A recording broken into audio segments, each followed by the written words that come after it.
take up an instrument of some sort, and that's why that number is what it is. So I just want to give you some context on that. And truly the highlight in getting to know the students is when a student says to you, "You taught both of my parents." Are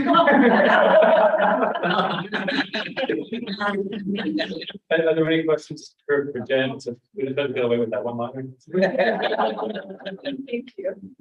Jen, I just wanted to let the board know that one of the most touching moments in convocation, I think, that really solidified Dr. McKinnon's endorsement to you and John Reed as our new principal was the tremendous ovation you received from your peers that one. So. That's wonderful. So, since the administrator started talking about our two wonderful new assistant principal hires, we provided a memo to you which shows the other hires that we made this summer. But we were incredibly lucky to hire Kim and Kyla. There were over 160 applicants for the two assistant principal positions. And there was a committee of parents, of central office representatives, and of stakeholders at each school that helped select these two fine educators. And you can see here all of the hiring we've done. The certified hiring is on the front page. The candidate that we hired for the position and why we replaced that person and what was the reason for the change. On the back page of that memo, you can see that we made some non-certified staff hires this summer as well, and you can see some current vacancies. We have a strong lead on a Spanish teacher at John Reed Middle School. I think we should resolve that in the next couple of days, and there are some other non-certified positions in terms of some paraprofessionals and some aides. So I noticed that there's RES vacancies in PT and kindergarten powers. How are those duties being covered now? They're covered with staff and shuttling people around to particular positions. Wait, they were hired, right? And below the vacancies. Yeah, Where did you see? Oh, sorry. yeah. Is this normal amount of turnover? Well, I've been here since September. So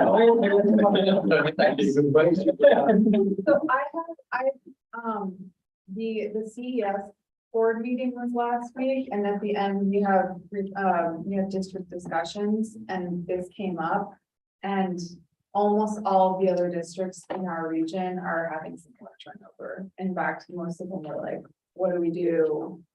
We have so many open vacancies right now. So I think the consensus is that it's a national problem, and it's not specific to any of our specific towns. I would say that we are actually in a pretty strong position, and we have our certified positions filled. So we're actually in better shape than most districts, which is good news. And it's sometimes standard to be looking for some recess aides and some paraprofessionals. Hope we can find those non-certified folks pretty soon. But I think we're in good shape after listening to my colleagues talk about the challenges that they face. Did they give a reason for why there was so much turnover across the region?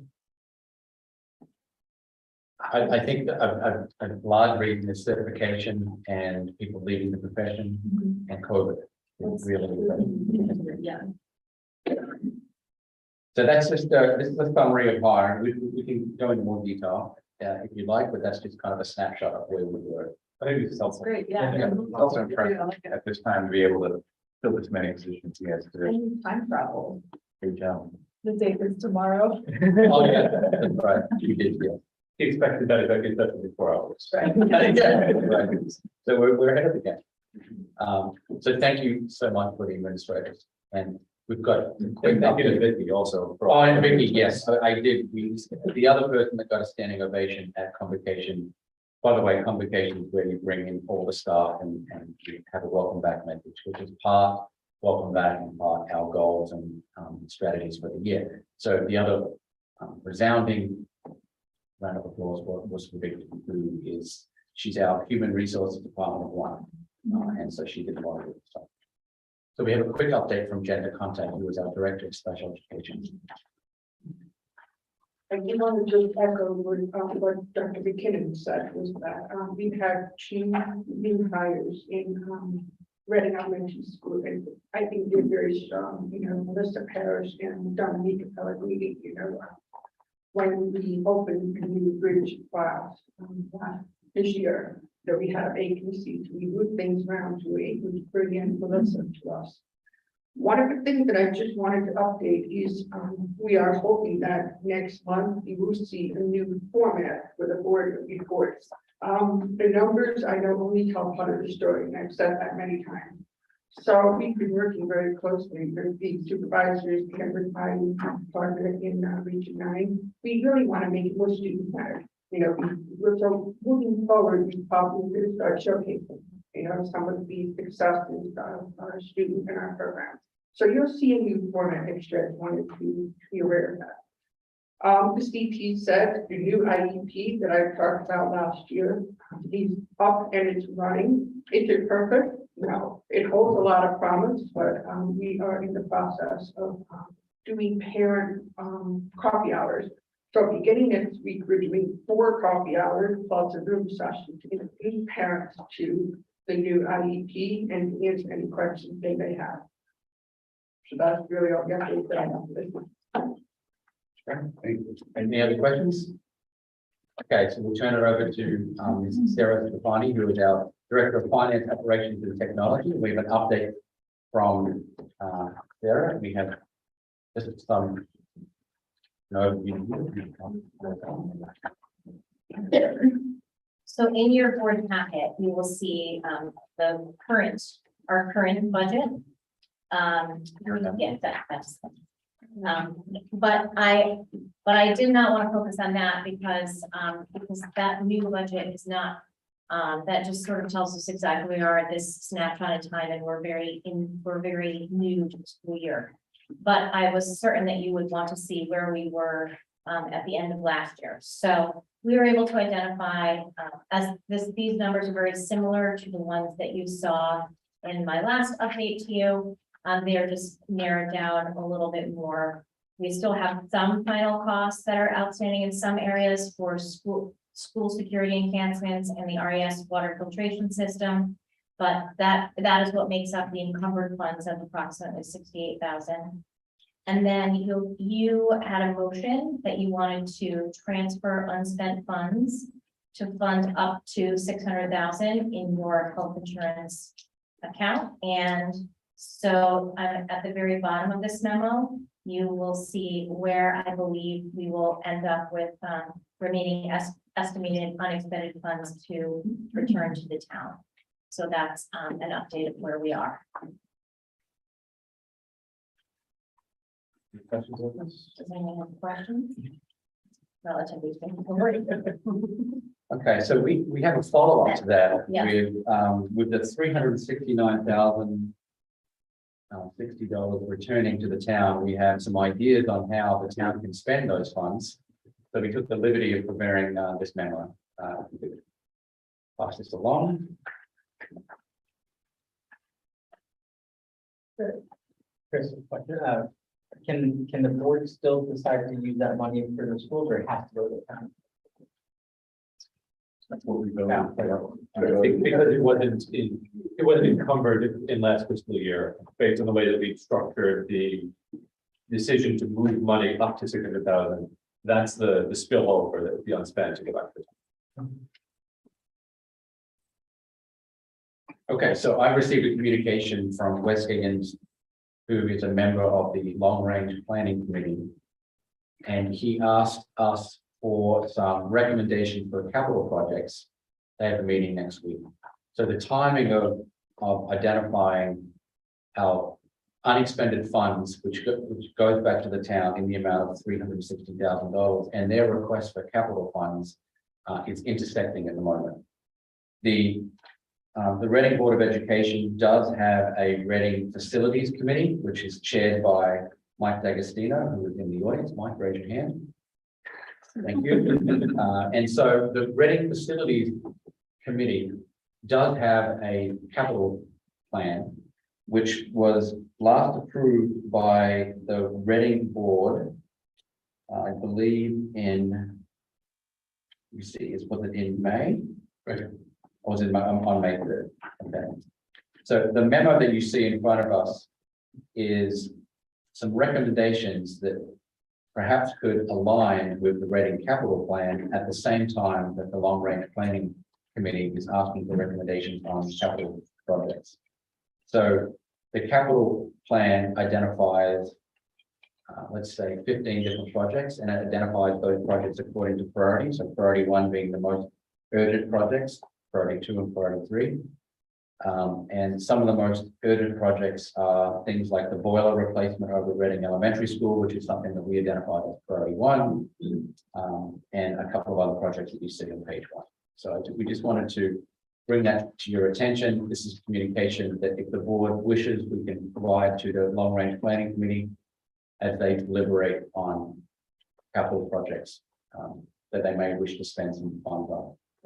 I think it's important to continue to collaborate with the long range planning committee, because I know that Wes is working hard to bring stakeholders from the various sort of government units together to have a cohesive view of what the long range capital needs of the town is. And they already have a copy of our capital plan for May, but this helps sort of crystallize it and get them the sense of what's coming back also for planning. So I have no problem with this being debated.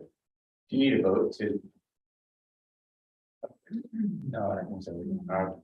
I feel the same as Chris, yeah. Yeah, Send it over. Yeah, yeah. trying to get the conversation started. Okay, so that is a follow-up to the financial report. And I wanted to provide you with another quick overview of the various facility projects and work that was done over the summer. So here's just another quick update, and I'm going to let Sarah Scafani kind of lead that work. Actually, can I take one back? The only thing, I'll start at the bottom, and because this was mentioned in that report, the board had discussions in executive session on some security enhancements that we wanted to see at Reading Elementary School and John Reed Middle School this spring. And we're pleased to announce that we did make some progress on those security enhancements. We can now tell you that the security enhancements were upgrading classroom locks in all of our schools at Reading and at John Reed Middle School.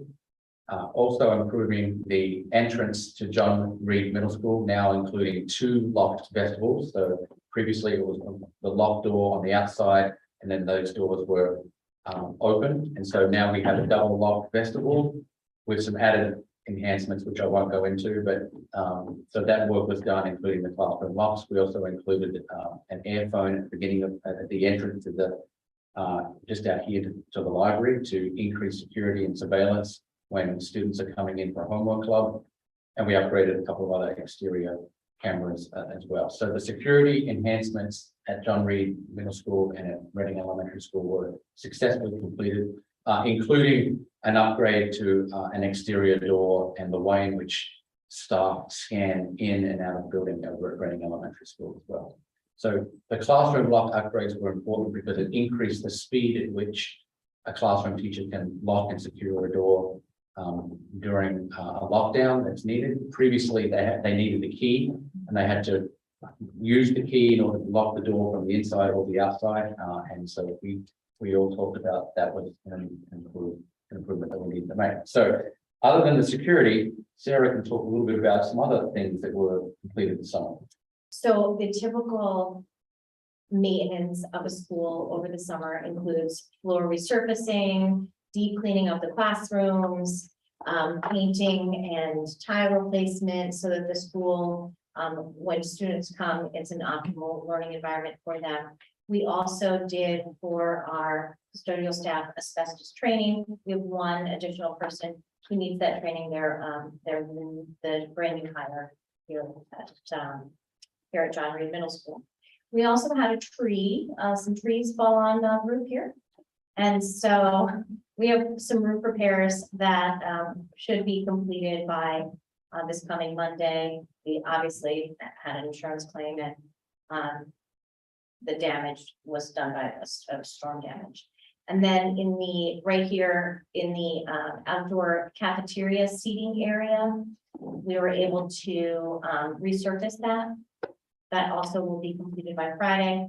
And then we generally, you'll notice that the curb out here is now painted for the buses, so that they can see that. Also, there are 3 bottle filler stations that were installed here so that kids can come with their water bottles and fill that up. Through ARPA funding, the resurfacing of the playground was done over at Reading Elementary School. And then, of course, the security enhancements that Dr. McKinnon talked about. So the schools, I feel, when you working at making sure that the entrances look really nice, making sure that students were welcomed back to school. The custodians really did a beautiful job with that to bring kids back. So it's just a little update. Working with the administration, of course, to do all those things. And the painting here included taking away those parallel spots right up front of the building. I so, believe that. yeah, so there were, Yes. so And arrival so- dismissal, right. there were 2 bus lanes and Yeah. we took away the parking, away the- now there's 3, which is, which should increase the speed by which we didn't have a lot of buses and so on. We actually did a lot of parking lot lines in Easton and Reading this year, so. Is there an update on either the pavilion over here or the water project at RES? So the pavilion, I believe, will Project be. Cool? Yeah. Project Oh, yes. Cool. Groundbreaking is, Ribbon cutting, I hope. October 4th. thank you, the ribbon, that's what I mean. I didn't mean groundbreaking, I'm sorry. Ribbon cutting, thank you. I'm sure that you'll be That's the sending, tentative date. I'm sure you'll be sending something out more about that. Once it becomes the official date. Awesome. Amazing, and it really does look so amazing, looks great. And I can get back to you about the water project over at RES. I don't have specific. I can tell you that it is taking longer than we thought because there were some permits that needed to be secured. And whenever there's a significant upgrade to the water in a school, as you can imagine, so our engineering company, Water Systems and Solutions, and the owner, Ron Black, is working with the state in getting those permits and ordering the parts and so on. So we should have that. And well, I hate to give you I time. don't want, We can get back to you. we'll get back to In the you. future. But it is What's very more- much, the project is very much planned over RES, and we're excited. We can provide an update to the community about that as well. Great. Any questions about any of the facilities? I just have one question. Sarah, you said that there were people receiving asbestos training. Do we have asbestos in the schools? No, but it's how you identify, they go through training every year. We have records that I can see at central office of asbestos that did once exist in some of the buildings. I'm not sure if they're in Eastern or Reading. I could go back and take a look. But it's really important. That's one of the mandatory trainings that all employees have annually. So I can go back and take a look at those binders that I nicely organized in alphabetical order, but I did not look through because they were a little bit older. Curious. I'll find out some more. Go right in. Yes, we. Okay. And let me see, You want to do any financials? Well, on that. any financials? Right. Well, I think you included the financial.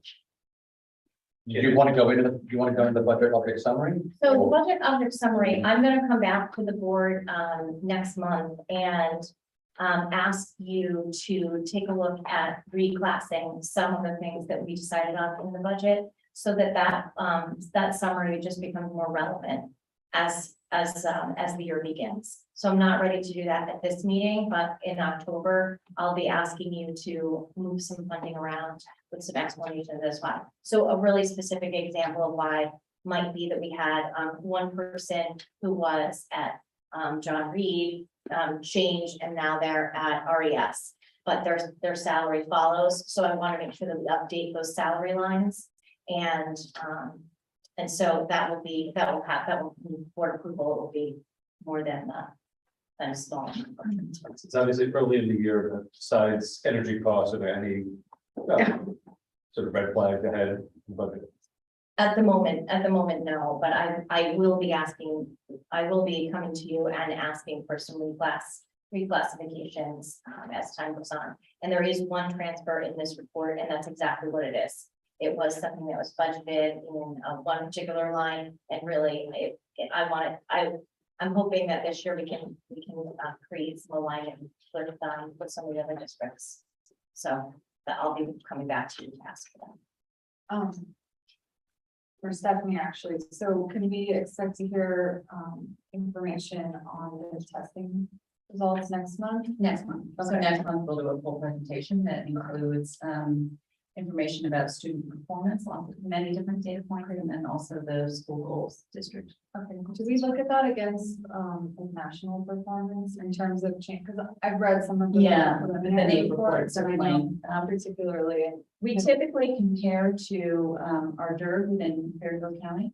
Just in terms of like recovery though, because I know like nationally, students are still really suffering. And so I want to make sure if we look at, our progress and it's not what we hoped, I think it's helpful to understand what it looks like compared to the It national. depends on the metric, right? So Yeah. our standardized measure is a Connecticut measure. So we can look at other districts in Connecticut, but we know over the last 2 years that the way districts across the country managed COVID varied a great deal. So student engagement, of course, is such a critical component there. So I think even looking across the DERG, you're not always comparing apples to apples because of different resources and different models of engagement that were in place. And there was so much district choice in how best to serve the students. And so we'll certainly be giving a full presentation next month with a lot to think about. And there's so many different ways that we can measure student performance, and certainly standardized academic measures receive a lot of attention, but there's a lot that we should talk about in terms of students and their recovery and re-engagement in the learning process. Yeah. Okay. But that will be the focus of next month's meeting. I'll tie it up. I know you were working on recovery efforts last year because we knew that there was some learning loss. Are we still operating on that plan? Have you pivoted at all based upon what you've seen? Or are we waiting for October to kind of? We are. Perhaps this would be a good way to time to transition to my report. Yeah, This is like the most important thing, I think. I'd like to talk a little bit more about that, but Dr. Pearson Hugo has a curriculum report, and then you can throw it back to me, and I've got some I can explain kind of answer Laura's question and kind of I think where you're going. With student achievement. Yeah, so our focus, so I just want to highlight a couple of things in my report. Certainly the summer work report is a long one, so I just want to bring your attention to a few different things. Our effort in terms of re-engagement and recovery, if we're going to use that term, really has to do with instruction. How are we going to re-engage students in instruction? And a great focus in all 5 buildings here will be on differentiation of instruction in the classroom level, not so much to identify X percentage of the students are below goal, and therefore we're going to send them out of the classroom to receive intervention. That is certainly one prong of the approach, but the most important thing will be what happens in every single classroom, whether it's a content classroom or a homeroom classroom at the elementary school with the teacher. So a lot of our work over the summer had to do with instruction very specifically. So you can see in terms of academics, middle school teachers went to professional learning opportunity at Columbia Teachers College, and then many of them were in a content writing institute right here in Reading, led by one of our literacy specialists. And those are teachers grades 4 through 8, both from Easton and Reading, really specifically looking at their instructional methodology with respect to writing, how to engage upper elementary and middle school writers in that process in a way that is more effective. So again, looking at their instructional technique. At the elementary level, our English language arts specialist, we call them the literacy specialist, will really focus specifically on integration of phonemic awareness at the kindergarten level and phonics instruction for the elementary grades, making that more of a focal point within the reading block of time. So what we know is that more and more students are struggling with the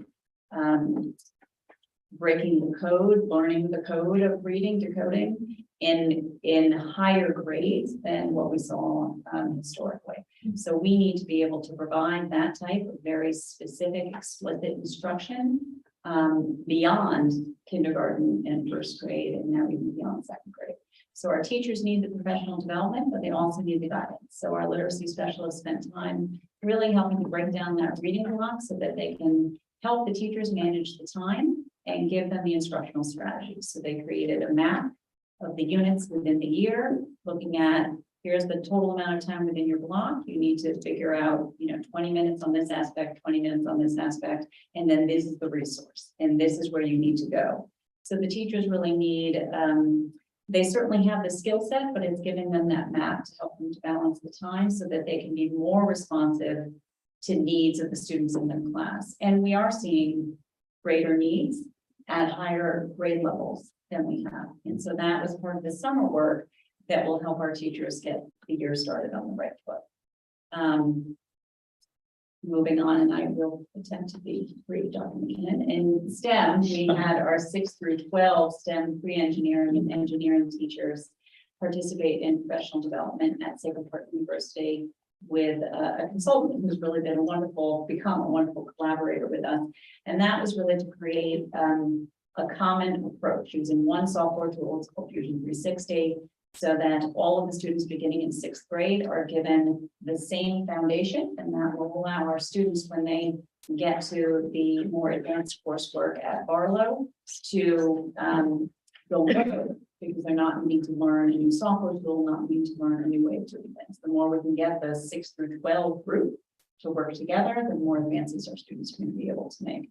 We also want to continue to have that connection with Sacred Heart, because there are a lot of possibilities there for mentoring and for connecting our students to some of the university students who are doing some exciting work in STEM lab at Sacred Heart.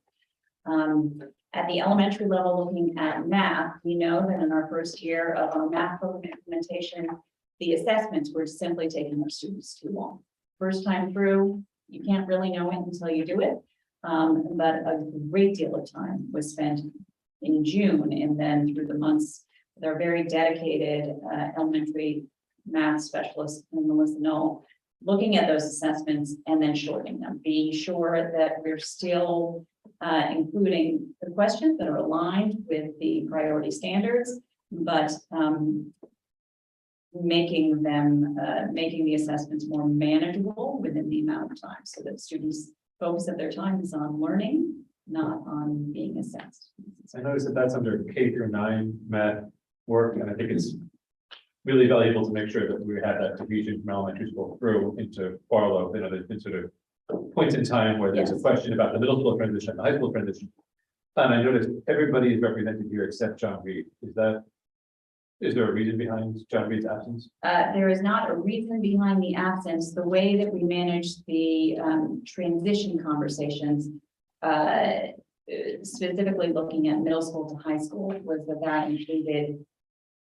It did include a representative, so it was not intentional here. I'm just looking.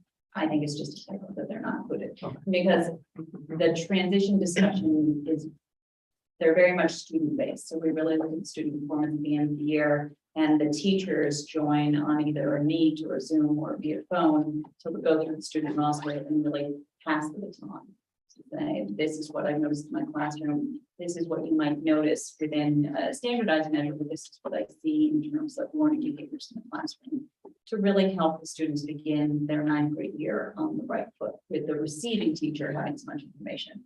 So that conversation is really sending teacher to receiving teacher, grade 8 to grade 9. So that occurs on an annual basis. We were hoping to do a little bit more strategic pacing work, and the teachers initially said that they would be available to participate, and then ultimately out. So we couldn't do as much of that, but we're still able to do the student-based. One more note that I wanted to share with you, and another question. In terms of, we spent some time over the summer using time in order to launch the year in a way that would be most efficient and effective. So 2 examples of this. in June, we spent 2 days with representatives from all 5 buildings. Looking at SRBI, sit here, sit data and interventions and the needs that they're seeing. And that was all done in preparation to launch an SRBI study this year. We'll be working with a consultant. And that's work that will go on across all 5 buildings, but the more discussion and data analysis that we could do together as a K-12 group, the more effective it is. Now we have very specific focus questions to give to the consultant, and we're ready to jump into those sessions with that individual. And then finally, I gathered a representative group together from our professional development evaluation committee and really talked about strengths and weaknesses of our current evaluation plan. Again, really looking at how can our evaluation plan and the support that our evaluators provide to our teachers, how can that ultimately result in learning for students?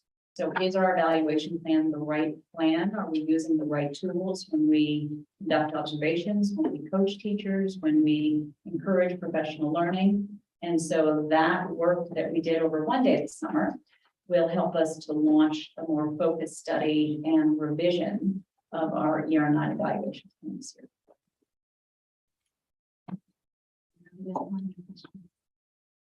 And we will certainly be spending the October meeting speaking more specifically about academics, instruction, and how the work that we're doing in terms of curriculum and professional learning will support our students this year. This is really thoughtful, and I know it's such a enormous task to get back on track for everyone, so. You know what, it was refreshing. We have not had, as you can imagine, in the last 2 summers, people were really unavailable or just needed a break. Needed a couple of very tough years. This was the most enthusiastic involvement I've had from all 5 buildings in quite some time. And it was energizing. It was a lot, but it was energizing. It was great. How do you measure success from all the professional development? Because it might be unfair to look at just student scores to see if the teachers are doing well for faculty students. How do you assess that these programs are going well? Yeah, that is sort of an age-old question that's hard to answer in kind of a clear black and white manner, because it really depends what we're looking at. So ultimately, we should be able to assess the effectiveness in any work that we're doing professionally in student learning in one form or another. But sometimes the results don't show immediately. Sometimes it takes some time. It could take a couple of years, depending on what we're looking to change. So for instance, we could spend the summer remapping our evaluation plan. It's going to take another year to revise it. It's going to be, another year to implement it. So down the road, some of that would be measured in some of the student learning, some of it would be measured in feedback. So I would look forward to hearing from our staff members that the feedback I received from my evaluator helped me to really rethink the way I was providing X, Y, and Z instruction. And by doing it in this different way, I was able to change my instruction and measure student growth, et cetera. But it does take some time.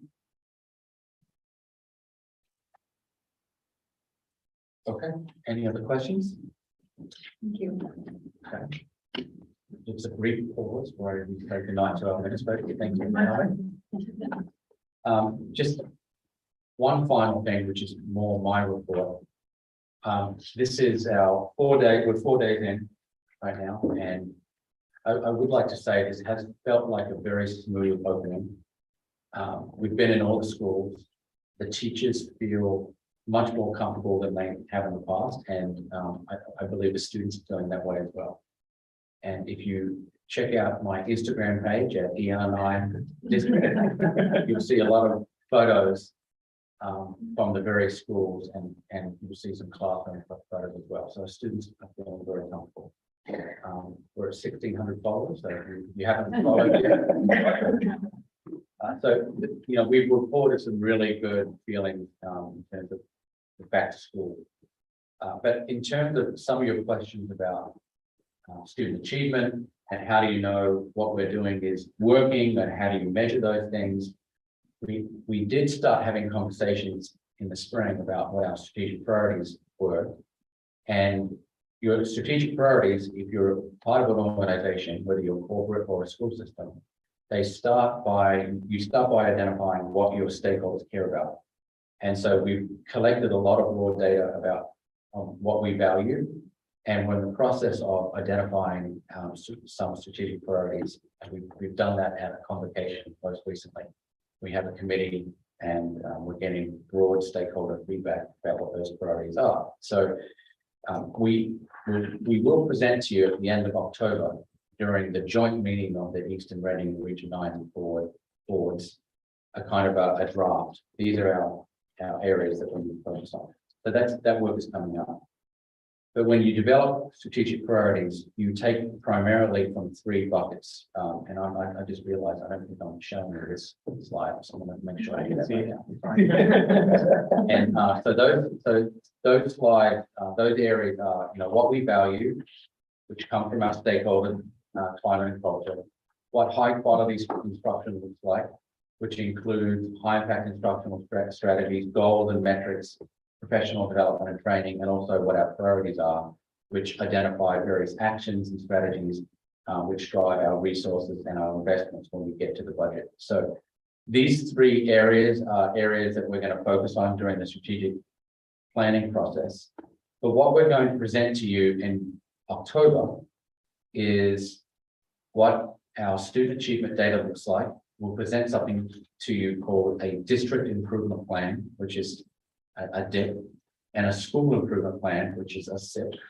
Okay, and we'll start identifying what are the different types of student data which show performance, right? So we'll identify these are high impact instructional strategies. One of your questions was, how do we recover valuable learning time? Well, the way in which you recover is by focusing on things that are most effective in the classroom.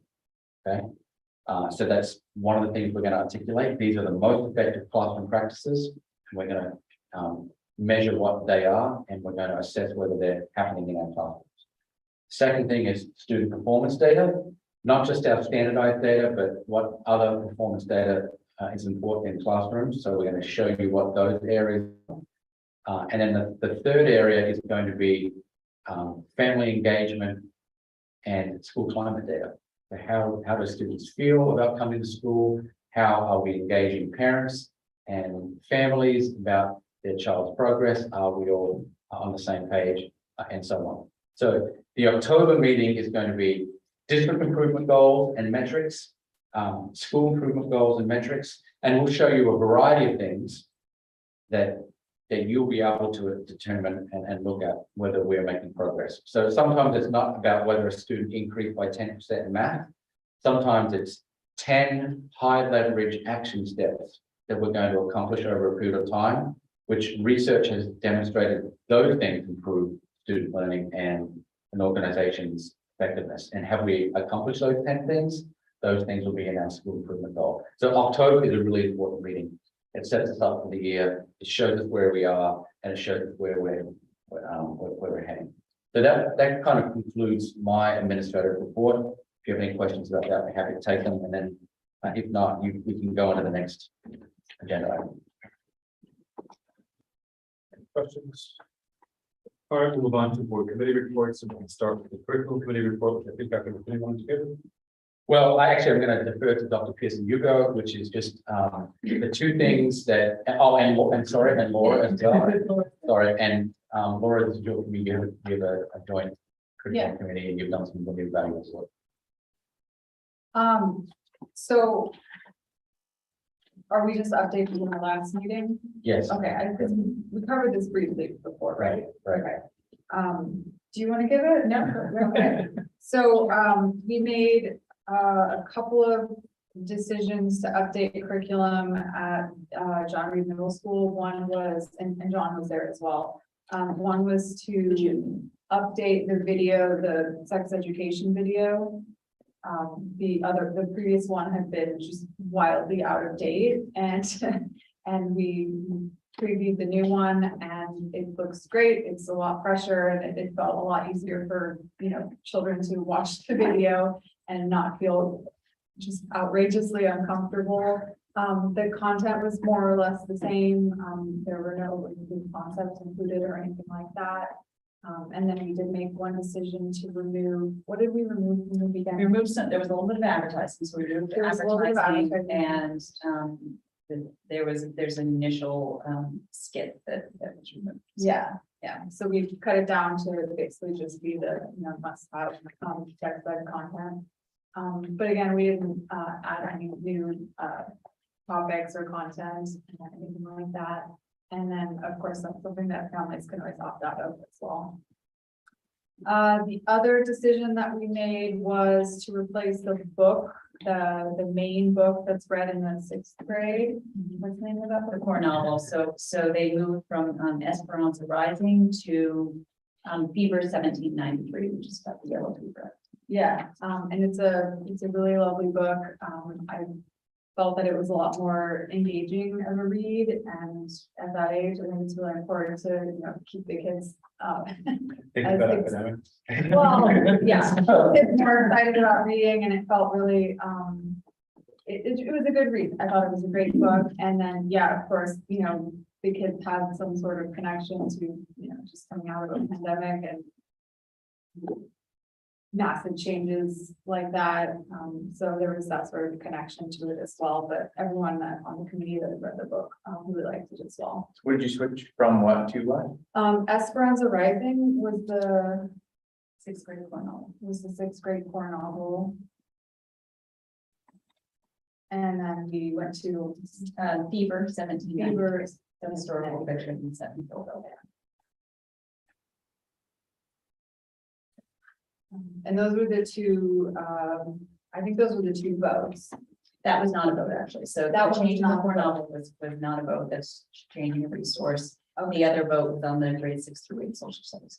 Okay, do you want to update on that? I don't remember the details. Sure, so this was really complying with legislative mandate from 2018, which requires us to provide Holocaust and genocide instruction to our students. So our middle school social studies teachers have been working over a period of time. We paused for obvious reasons in 2020, but looking at how to weave those topics in thoughtfully within the existing curriculum. So within the state framework, there's some flexibility in grades 6 and 7. Those topics can be moved around. And so they did a little bit of movement of topics in order to incorporate the Holocaust instruction into grade 8 in their study of the history of Europe. And then they focus on, they chose Rwanda as the focus of genocide in Africa, when they do a study of Africa in grade 7. And when they're looking at Native Americans and Trail of Tears, they look at the question of the issue of genocide. And we spoke a fair amount about, just introducing the topics at the appropriate time for each grade level. And because the teachers, of course, are guiding this, it helps the students to stay focused on understanding genocide as a concept, as opposed to at that age, when students are doing research, especially research on the internet, they can be drawn into kind of the gore and things that are interesting to early adolescents, but without, necessarily the learning of history and time and place. And so the teachers really talked about how they can select the resources in a way so that they're not exposing the students to too much imagery that would really be disturbing to them, and yet helping them to really understand that some of the lessons that I think everyone would have hoped that we learned from World War II were not necessarily learned by all, as we can see in more contemporary examples of genocide.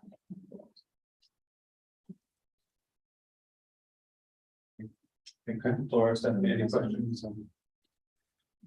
Any other board committees with reports? Okay, that'll bring us on to discussion of possible action, social media manager. Can provide a little bit of context to this. If you're not intimately familiar with the board bylaws of policy 9020, then you won't know that the Board of Education, our bylaws say that the duty of communication is concurrent between the superintendent and the board. And that we believe in a steady flow of communications both ways with the community. And in keeping with that, as Dr. McKinnon mentioned, with his 1,600 followers, and 684 followers, he has undertaken a social media account to help broadcast the good works that are happening in Eastern Reading and Region 9. But in the interest of making sure that his authority is vested in him through our bylaws and our policies, we're looking to formally delegate that authority to Dr. McKinnon. And so I would propose the following motion that I will try to read slowly. In accordance with Board Policy 9020, the board's acknowledgement that communication is a concurrent responsibility of the board and superintendent, and the board's continuing commitment to community engagement, the board authorizes the superintendent to create and maintain social media accounts on behalf of the Reading Public Schools and to delegate responsibilities to these accounts in his discretion. I would look for someone to make that motion, at least for discussion. Laura, second, John, thank you. Any discussion? Do you want to provide any contact? Sarah, would you like to provide context? This is your suggestion. I think that it's really important for us as an organization to have a statement along these lines. So I feel strongly about that, and I hope we will consider something like this. Questions, comments, concerns? Do you guys have anything to all the I would never want someone to make a social media account on behalf of the board, and this really closes that loophole. It closes any doubt as to whether or Any not doubt. Dr. McKinnon is speaking on behalf of Reading Public Schools about. I think it just provides a broad protection for myself or a member of the administration if they're operating in the capacity of communicating and trying to build stakeholder engagement, that we have a social media account and then we're protected. We should get And assuming you guys- check mark.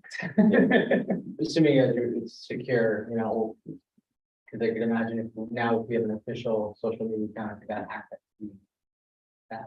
it. Yes, there's two-factor identification. Just realize I'll be keeping an eye on He loves these numbers. Could you read one more time? Do Yeah. little things, or do I do it? In accordance with Board Policy 9020, the board's acknowledgement that communication is a concurrent responsibility of the board and superintendent, and the board's continuing commitment to community engagement, the board authorizes the superintendent to create and maintain social media accounts on behalf of the Reading Public Schools and to delegate responsibility for these accounts in his discretion. And just for sort of historical clarity, this doesn't implicate the board's social media accounts, which were created subject to the policy that we created, I think, 3 or 4 years ago, which would continue to be in at their own channel. So, there's no further discussion. All in favor? Motion carries 6-0. And then I'll look for a motion to remove from the table the board vacancy question. Make a motion to remove it. I'm sorry, thank you. All in favor? Wait. We're just bringing it back. Bring it back in. Yeah. Yes, put it on the table. All right, so we are back to item 5 on the agenda, which is the question of the board vacancy. So I'll look for any discussion from the board to start. And nobody's going to jump at once. I will say with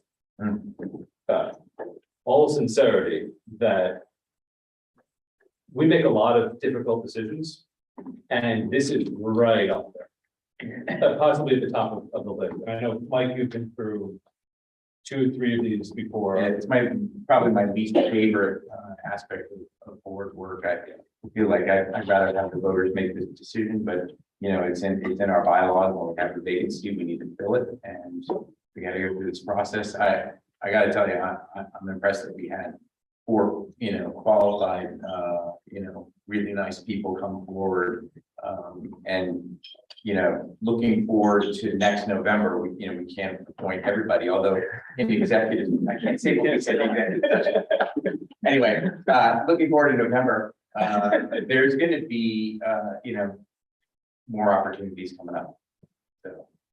I think that however this gets resolved, assuming it gets resolved tonight, it is everybody at this table hope that we keep seeing you and that we see you engaged and involved and standing for office in November. Because we were all impressed by each of you and your answers and your backgrounds. And so we're here taking this up again at 9:30 because this is so different. So do we want to take another vote? Do we want to have another executive session? How would we like to handle this first? If there's no motions, I'm going to start handing out ballot paper. There's no other comments. Should we try a vote, and if we don't reach consensus for the executive session? Does anybody have any questions that they want to ask the candidates that, I don't. that would help change their? I'm still. So Is Laura still here? She was just a minute ago. you may run it back. Let's do it. So, move on. Okay. One more ballot. I don't do all of it. My It's many. recording. How many of those did you print, Chris? Some kind of feeling, Uh, although I'm running out, so. Is this number 4? It's number 4.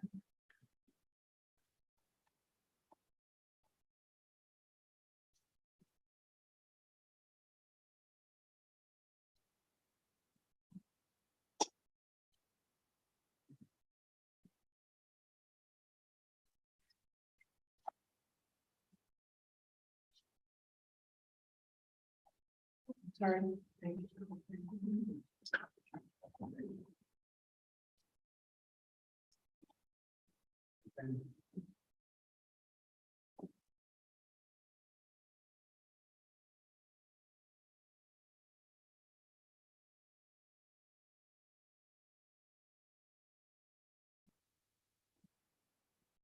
Ballot round 4 has 3 votes for Laura and 3 votes for John. I make a motion to go back into executive session. a second. For the purpose of discussing appointments. Yes. It's Would you like to invite anyone in? Or just us? just us. All in favor? It is 9:18 PM.